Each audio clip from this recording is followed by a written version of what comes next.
সকাল 8:30টার সময় কাঠমিস্ত্রি কাকা এসে হাজির। তো সকালবেলা কাঠমিস্ত্রি কাকার আসার একমাত্র উদ্দেশ্য হলো আমাদের ওই ফ্রেমটাতে একটু সমস্যা হয়েছে, তার জন্যেই আনা। অনেক দিন ধরেই বলা হয়েছে, তো আজ আসবো কাল আসবো করে অবশেষে আজকে সকালবেলায় এসেছে। বর তো যথারীতি কাজে চলে গেছে, আর আমি সবে ঘুম থেকে উঠলাম, উঠে এখনও ফ্রেশ হতে পারিনি। আর মা ওইদিকে হচ্ছে সবজি, মানে মা ধরো ঘুম থেকে উঠেই না এটা ওটা কাজ করতেই থাকে, হাতের কাজ গুছিয়ে রাখে আর কি। কাকা আসার পর কাকাকে বললাম একটু চা করে দিই। কাকা বলল যে না, বৈশাখ মাসে কোথাও খায় না বাইরে। তো যাই হোক, এদিকে বরকে ফোন করে দিলাম, আমার বর আসছে। আর এই কাকার হাতের কাজ জানো তো খুব ভালো। আমাদের যে ব্যালকনির দরজাটা, আমাদের ওই ব্যালকনির দরজাটা তোমরা অনেকেই বলো খুব সুন্দর হয়েছে। আর তাছাড়া আমাদের আশেপাশে আত্মীয় স্বজন প্রত্যেকেই বলে বেশ ভালো লাগে। তো ওই দরজাটা কিন্তু এই কাকার হাতেরই ডিজাইন, নকশা করা। তো ভীষণ ভালো হাতের কাজ, আর কিছু হলে এই কাকাকেই ডাকা হয় আর কি।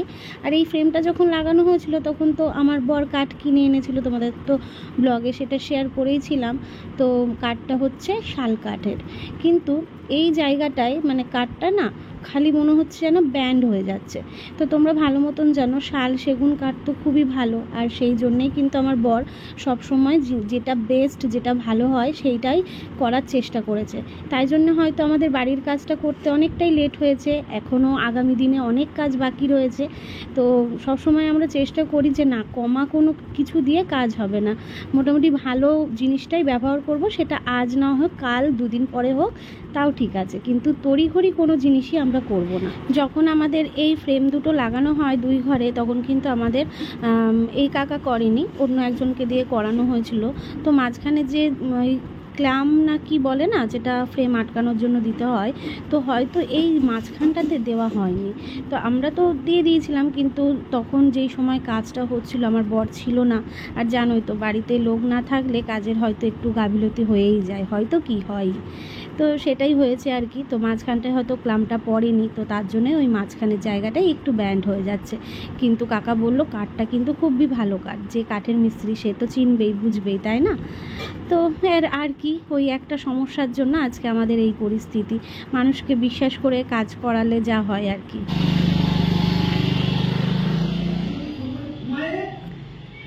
Hello everyone, good morning. আশা করছি সবাই খুব ভালো আছো। নতুন একটা ব্লগে তোমাদের সবাইকে অনেক স্বাগত আর অনেক ভালোবাসা জানাচ্ছি। তো আজকে দিনটা শুরু করলাম ঘরের কাজ দেখিয়ে। ঘরের কাজ বলতে যে কাঠের কাজ, একটু সমস্যা ছিল, সেটা কাকা ঠিক করে দিয়ে গেল। কাকা সব কিছু পারে, কাকা ভীষণ ভালো কাঠের মিস্ত্রি একটা। তো যাই হোক, এদিকে আমার বরমশাই খেতে শুরু করে দিয়েছে, এখন ঝটপট খাওয়া দাওয়া করে যাবে কাজে। আজকে তো বৃহস্পতিবার, কালকে শুক্রবার, শুক্রবারের লিস্ট তৈরি হচ্ছে। আমার ছুটির দিনে কি করে ছুটিগুলো বানচাল করা যায়। এই দেখো, একটা দিন বাড়ি থাকে, এবার সেই দিনে অনেক কাজ থাকে, আর কালকে অনেক কিছুর কাজ রয়েছে গো। সেই জন্য আমি বললাম যে সেই যেই কাজগুলো আগে ইম্পর্টেন্ট সেই কাজগুলো আগে করতে হবে। তো কালকে যেহেতু শুক্রবার রয়েছে, বাড়ি রয়েছে, তো কালকে না করলে হবে না। কারণ যত দেখবে এইভাবে বাড়ির বউরা আমরা অক্সিজেন পাচ্ছি না, আমাদের একটু অক্সিজেন দরকার। আমরা বাড়িতে কাজ করতে করতে পাগল হয়ে যাচ্ছি, আর তাহলে আমাদের বিয়ের দরকার। সারাদিন ধরে কাজ করে সপ্তাহে একদিন ছুটি পাই, বুঝলি? ওই একদিনের মধ্যেই মানে সারা সপ্তাহের থেকে বেশি ডিউটি থাকে ওই দিন।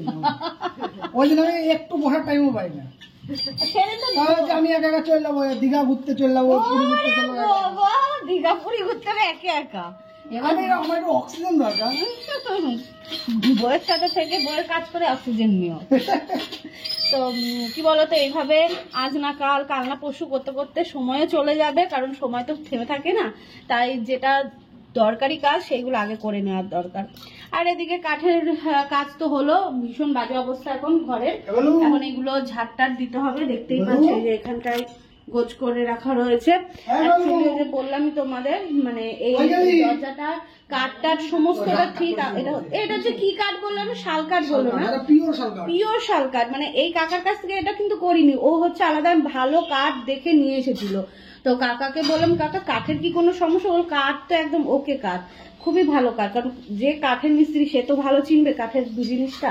তো খুবই ভালো, কিন্তু যে মাঝখানে যে এই ক্লাম দেওয়া হয়নি, হ্যাঁ মনে হয় মনে হয়, কারণ মাঝখানেই এই জিনিসটা হচ্ছে, আর মাঝখানটা এই সাইড দিয়ে পুরো দেখা যাচ্ছে যে ফাঁকা, ওপরে দেওয়া হয়েছে নিচে দেওয়া হয়েছে, কিন্তু মাঝখানটা হয়তো এইটার পরেনি, নাহলে দেখো এইটার হচ্ছে না, ওই ঘরের দরজার হচ্ছে না, শুধুমাত্র এইটাতে হচ্ছে, তার মানে নিশ্চয় এইটার মাঝখানেই পড়েনি। তো তার জন্য যাই হোক এখন কাকা ঠিক করে দিয়ে গেল, এখন ঠিক আছে, ঘর বারান্দা এখন ঝাড় দেবো। সকালবেলা তো মা ঝাড় দিয়েছে, এখন আবার এই যে নোংরা হয়েছে এগুলো ঝাড় দেবো। সকালবেলা বর্ত খেয়ে চলে গেল, ওর যা খাবার থাকে সেটা, মা রুটি খেয়েছে, আর আমি হচ্ছে সকালবেলা ঘুম থেকে উঠেই না আমার ভাতটা ঠিক যায় না আমার পেটে, আমি খেতে পারি না, তো এই জন্যে আমি এখানে একটুখানি দুধ মুড়ি খাচ্ছি, পরে ভাত খাবো। দুধ মুড়িটা খাওয়ার পর এদিকে দেখো মা হচ্ছে মিষ্টি দিয়ে গেল।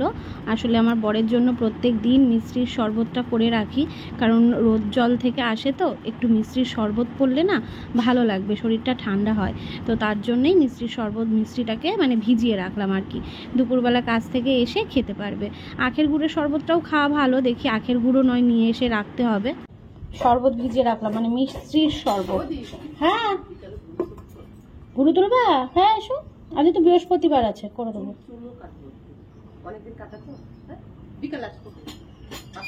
হুম 5টা করো না, 4টে 4:30টার মধ্যে এসো।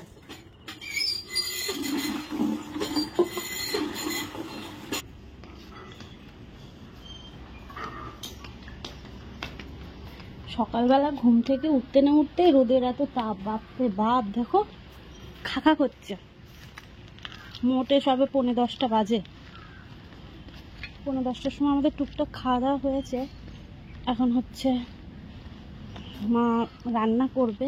এই দিদির বাটি দিয়ে আসবো, আর দেখি আম গাছের গোড়ায় আম পড়েছে কিনা, যদি আম পড়ে থাকে তাহলে একটা নিয়ে আসবো, ডাল হবে। সবজি কাকা আসেনি তো, রান্না বান্না করে দুপুরবেলা একটু ঘুমাবো, দুপুরবেলা বলতে 12টার দিকে ঘুমাবো, 11:30 12টায় স্নান টান করে নিয়ে বৌদির বাড়ি যেতে হবে, বৌদির আবার কাপ আছে। ওদি কানার মা, ও হ্যাঁ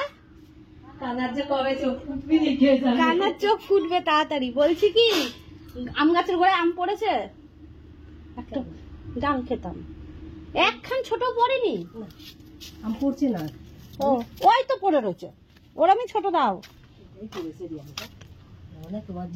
আমার জন্যই পড়েছে। হ্যাঁ আমি কালকে এরকম ডাল দিয়ে এইরকম আম দিয়ে, কিন্তু একটা কাজ করো বা, হ্যাঁ তোমার তো আবার ডালে কালার হয় না, হ্যাঁ এই আমটা কেটে কষ দিয়ে ইয়ে করে এটা দেখো তো, ওটা ভালো না, ওটা শুকনো হয়ে গেছে, ভালো না তা না, কিন্তু শুকনো হয়ে গেছে। এই দেখো, দেখেছো আম কোথায় ঝুলছে। ইয়ে করো, ওই কি যেন বললাম, একটু হলুদ মাখাও গা, হবে, একটাই হয়ে যাবে না, হলিয়ে দাও গা আমটা, হ্যাঁ হ্যাঁ হলে হয়ে যাবে, এক বেলার জন্য তো। হ্যাঁ, হ্যাঁ। ওই দেখো দিদি, ওই দেখো, হ্যাঁ এই আমটা, হ্যাঁ একটু হলুদ, যেমন কাঁচকলায় হলুদ মাখাও না, হ্যাঁ, হ্যাঁ। একটুখানি হলুদ মেখে রেখো, তাহলে আর ডালটা কালার মানে কালো হবে না, বুঝছো তো? আচ্ছা, আর দেখি বড় কাকি ওখানে দইয়ের কথা জিজ্ঞেস করে, দইয়ে যে আজকে ভরছে, ও আজকে ভরছে, বললাম না কালকে বলেছি আমি, ও এটা আবার মনে না রাখতে হবে। হ্যাঁ এটা আবার মনে না রাখতে কোথায় হবে না, দই দই ভরছি তাই, আজকে নেবো তাহলে, আজ বললে কাল, ও আজ ভরলে কালকে, তাহলে কালকে দিবা। হ্যাঁ কালকে তাও বেলাতে ওই তো আমার জন্য 1 খুঁড়ি রেখে দিবা। একটা কুড়ি রাখলে হবে, হ্যাঁ ওই তো 500টা রেখে দেবা। একেবারে দই খাতে ইচ্ছে করছে না, না মানে সেরম ইচ্ছে করছে না, কালকে ইচ্ছে হলো যে একটু দই খাবো, গরম পড়েছে তাই, তাছাড়া যা যা খাওয়ার ইচ্ছে ছিল সব মিটে গেছে, আর কোনো বাকি নেই। না মাকে নিয়ে না মা আছে, মা তো সোমবার দিনকে চলে যাবে, দিয়ে পরের শনিবার দিনকে আসবে, রবিবারে স্বাদ, দই থেকে পুরোই থাকবে। আর শনিবারে তোর মনে হয় ডাক্তার দেখাতে যাবো, আর শনিবারে ডাক্তার দেখানোর পরে এখন রিপোর্ট দেখে কি বলে দেখা যাক। 9 মাস না, হ্যাঁ যাই আমি, ওরা কি মনে করে রাখবো তাহলে। হ্যাঁ চলো। আমি বলতে জানি কথা ভোলা যায়, হ্যাঁ কি রোদ বাবা বাবা। চলো এই যে হাতে আম রয়েছে 2খানা, ডাল হয়ে যাবে 1 বেলার তো। হাওয়া দিচ্ছে, বেশ ভালো হাওয়া দিচ্ছে। গাছে আজকে বিশাল ফুল ফুটেছে জানো, ছাদে তো যায়নি, বিশাল ফুল ফুটেছে। বিশাল বলতে অনেক কটা ফুল ফুটেছে, প্রায় 7-8টা তো জবা ফুল হবেই। গতকালকে আমার বর ডাবটা এনে দিয়েছিল আর বলেছিল যখন খাবা তার আগে হচ্ছে কেটে দেব। তো গতকালকে দুপুরবেলা খাবো মনে করেছিলাম, কিন্তু ও বেরিয়ে গেছিলো, তাই আর কাটা হয়নি। আজকেও তাই হয়েছে। তো এবার আমি ওকে ফোন করলাম যে কি করবো এবার। ও বলছে এক কাজ করো, চামচ দিয়ে দেখো মাথাটা ওইভাবে করতে থাকো, দেখো হয়ে যাবে, কারণ একদম কচি ডাব তো খুলে যাবে। তো এই যে এখন আমি স্ট্র দিয়ে ডাব খেয়ে নিচ্ছি, আর এত গরম পড়েছে না, ডাবের জলটা খেলে বেশ শান্তি লাগে।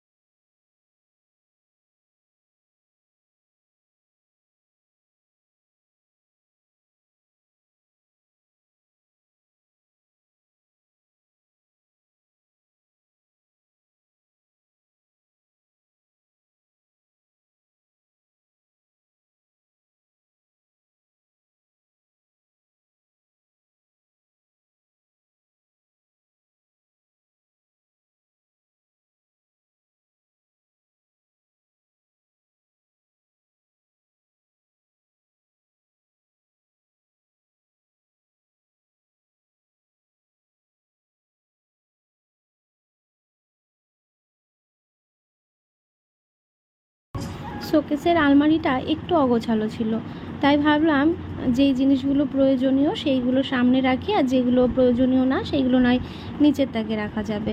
তাই আলমারির ওপরটা, মানে শোকেসের আলমারির ওপরটাকে গুছিয়ে রাখছি। কত আগের জিনিসপত্রগুলো, মানে আগে যে জামাকাপড়গুলো আমি পরতাম কয়েক মাস আগে, সেই জামাকাপড়গুলো এখন গায়ে ধরে দেখছি আমার গায়ে আর হচ্ছে না, মানে হবে না। হয়তো এর পরবর্তীকালে হবে, অবশ্যই আমি রোগা হব, এইভাবে তো আর মোটা থাকবো না, তাই না? তবে হ্যাঁ, কিছু জিনিস আছে, যেমন পুজোর সময় জিন্স নিয়েছিলাম, টপ নিয়েছিলাম, সেইগুলো আমার আর গায়ে হবে না। এই যে এই টপটা নতুন, একদম নতুন টপ, এটাও কিনে রেখে দিয়েছিলাম, কিন্তু আর তো পরা হয়নি, আর কি করা যাবে। যাই হোক, গুছিয়ে রেখে দিই। মা তো ওইদিকে রান্নাবান্না করছে আর ভাতও করে নিয়েছে। আমাকে বললো সকালবেলা একটু ভাত খেয়ে নিতে, সেদ্ধ ভাত। আমি বললাম যে না, এখন আমার কিছু খেতে ইচ্ছে করছে না। এখন আমার কি বলতো, খাবার প্রতি এতটা ইয়েও নেই, বা খুব যে খেতে ইচ্ছে করে তেমনও না। ওই একটা টাইমে খেলেই হলো, এরম একটা ব্যাপার লাগে। তো আমি বললাম যে না, এখন খাবো না, আমি স্নান সেরে তারপরে একবারে নয় ভাত খেয়ে নেব, আর ভাত খেয়ে ঘুমোবো। আগে কত এনার্জি নিয়ে কাজকর্মগুলো করতাম। এই যে শোকেসের ওপরটা, আর এই যে যেখানে আমি এই ওষুধগুলো রাখছি, এই জায়গাটাও দেখছো কেমন অগোছালো। শুধুমাত্র ঢাকা থাকে বলে তোমরা দেখতে পাও না, কিন্তু ভেতরটা অনেকটাই অগোছালো হয়ে রয়েছে। ইচ্ছে করে না জানো যে এইগুলো সমস্তটাই বার করে সমস্তটাই গোছায়। মানে এখন আমি এমন হয়ে গেছি না যে ওই এক জায়গায় বসে রয়েছি তো বসেই রয়েছি, শুয়ে রয়েছি তো শুয়েই রয়েছি। মনেও হয় না একটুখানি নিজের চিন্তা করি বা একটু টিপটপ হয়ে থাকি, ভালোই লাগে না। এত গরম, তার মধ্যে ওই যে শরীর দেয় না, ইচ্ছে করে না, মন ভালো লাগে না, এরম একটা ব্যাপার। তো যাই হোক, ওষুধের জিনিসগুলো, মানে ওর ওষুধ টষুধ সমস্তটাই একদিকে রাখলাম, আর শোকেসের ওপরটাকেও গুছিয়ে নিলাম। এবার ঘর বারান্দা সমস্তটা ঝাড় দিয়ে নেব।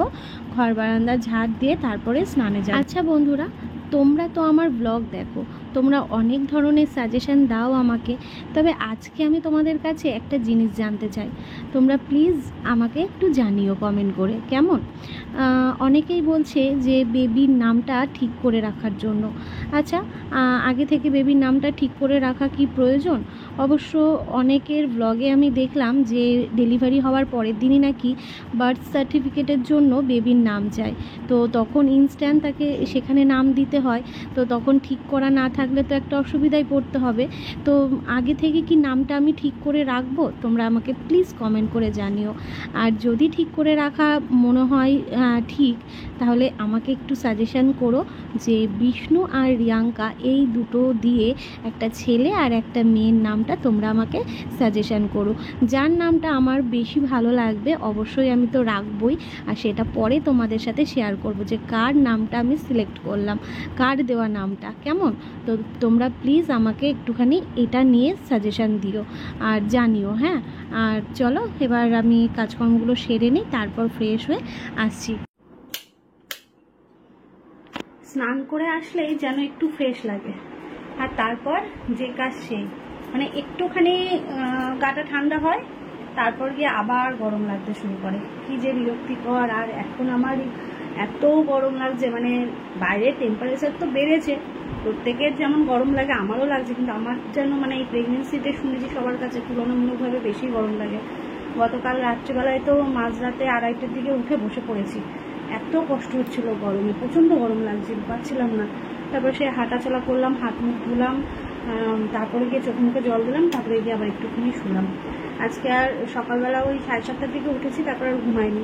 তো ভাবছি সকালবেলা তো ভাত খাইনি, ওই হালকা টালকা খাবার খেয়েছিলাম, তো তার জন্য এখন স্নান করে নিলাম ঝটপট। মায়ের রান্না বান্না হয়ে গেছে, আজ সিম্পল রান্না, মা কিছু কাঁচা ধোয়া করছে, স্নানও করবে, আমি ভাত খেয়ে নেবো। ভাত খেয়ে একটুখানি ঘুমাবো ভাবছি। চলো চুলটা আঁচড়ে নিই, চুলটা আঁচড়ে এই টঙে তুলি। এই চুল ছেড়ে রাখলে আমার পিঠে দরদর করে ঘামতে শুরু করে, এমন হয়, আমি চুল ছেড়ে রাখতেই পারি না। তো যাই হোক চলো পরে আসছি, চুলটা আঁচড়ে সিঁদুরটা পরে নিই। বাইরে যেমন রোদ তেমনি হাওয়া দিচ্ছে, হালকা হালকা হাওয়া দিচ্ছে আর কি। তো এই জানলা দিয়ে সুন্দর হাওয়া আসছে। তো এখানে খাবারটা নিয়ে বসলাম। এই যে এখানে রয়েছে, মা আজকে করেছে পুঁই শাকের তরকারি, একদম সিম্পল খাবার, আর পটল ভাজা, ভাত, আর এই যে টক ডাল, আমের ডাল, একদম তৃপ্তিযুক্ত খাবার। কি ঠিক না বলো? এই রোজই তো মাছ টাছ খাওয়া হয়েছে, ওই জন্য আজকে একটু হালকাই করা হয়েছে।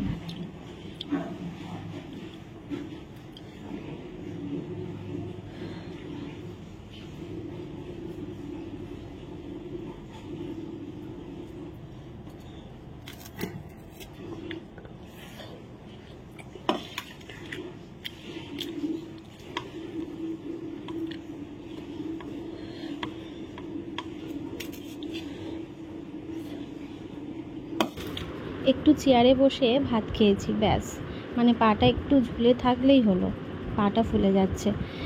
শুধু ঝুলে থাকলেও না, আমার নর্মাল সময়েও ফোলা থাকে, যেমন ঘুম থেকে উঠেও আমি ফোলাটা দেখেছি। আর এই যে হাতটাও দেখো মুট করতে পারছি না। আমাদের তো মশারি নেই, আগের যে মশারিটা ছিল সেটা ছিঁড়ে টিড়ে গেছে, তো সেই মশারিটা এখন আর নেই। আর বর্তমানে আমাদের মশারি টাঙাতে হয় না, খুব একটা যে মশার সমস্যা হয় সেটাও না, তো তার জন্য আর মশারি ব্যবহার করাও হয় না। তো এর পরবর্তীকালে তো মশারির প্রয়োজন, তাই না? তো তার জন্যে একটা মশারি নিয়ে এসেছি। তবে এই মশারিটা খুব সুন্দর, তবে কালারটা ভীষণই ক্যাটক্যাটে করছে। তো বৌদি, মানে যেই বৌদির কাছ থেকে নিই তাকে বলেছে একটু হালকা কালার দেখে এনে দিতে। অ্যাকচুয়ালি এটা আমার বরকে দেখানোর জন্যই আনলাম। আর মায়ের জন্য নিয়ে এসেছি 3টে ব্লাউজ। তো এই 3টে ব্লাউজ কেমন লাগছে জানিও। আর এই সায়াটা, আরও একটা লাল আনতে বলেছি, তো দেখা যাক কবে নিয়ে এসে দেয়। এর আগে থেকেই আমি কিছু না কিছু ইনকাম করি, তখন থেকেই মা বাবাকে দেওয়ার চেষ্টা করি। আর এখন তো তোমাদের ভালোবাসাতে একটা জায়গাতে রয়েছি, তাই না? তো পয়লা বৈশাখে কিছু দেওয়া হয়নি, তাই ভাবলাম যে মায়ের যেগুলো প্রয়োজন সেইগুলোই এনে দিই। কেমন হয়েছে জিনিসগুলো অবশ্যই কমেন্ট করে জানিও। তো চলো আজকে এইগুলো দেখেই ব্লগটা এন্ড করলাম। ভালো থেকো সবাই।